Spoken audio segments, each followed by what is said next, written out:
तपाईको नाम पछिल्लो दिनमा चाहिँ जसरी अर्कराज राई साङपाङ हुँदै थियो, अहिले चाहिँ राष्ट्रिय स्वतन्त्र पार्टीका समर्थकहरूले अनि राष्ट्रिय स्वतन्त्र पार्टीका नेताहरूले र सामाजिक सञ्जालमा पनि खास तपाईको नाम चाहिँ हर्कराज राईको सट्टा विरोधराज राई राखेका भए एकदमै राम्रो हुन्थ्यो। उहाँको कामै विरोध विरोध र विरोध। किन यस्तो छवि बनाएको? सदस्य आएर हाजिर गर्नुपर्छ भन्छ होइन, प्रत्येक सदस्य भन्ने बित्तिकै प्रधानमन्त्री पनि सदस्य हो नि त संसदको है।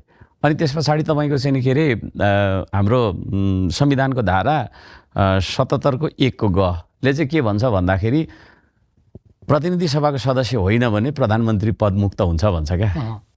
अनि हाजिर हेर्दा त प्रधानमन्त्रीको हाजिर त छैन, अनि हाजिर हेर्दा त प्रधानमन्त्रीको हाजिर त छैन।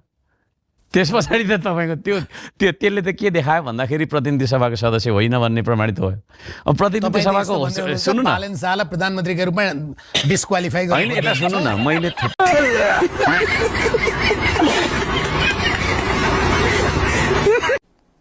डिप्रेसन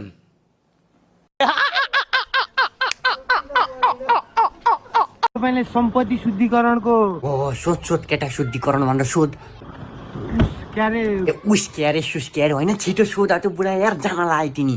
पूर्व प्रधानमन्त्रीदेखि नेताहरूलाई सम्पत्ति शुद्धिकरणको म एकछिन भात खाएर आउँछु, त्यसपछि सोधौला है। उस गर्ने भनेको छ, फेरि उस गर्ने भन्ने यार के हो त उस गर्ने पत्रकार भएर पनि यस्तो हुने यार, कौनाले पत्रकार बनायो यार। के छ हजुरको, के भन्न मन छ भन्नु? तपाईँको उत्तर मैले भनिदिन्छु, तिमीले भन्नै पर्दैन, जाऊ पर्दैन दाइ तपाईँ जानुहोस्। त्यो उस गर्नेको के छ विचार भन्नुपर्छ, के पनि छैन भाइ। 19 भागको अहिले स्वर्गीयवासी हुनुभयो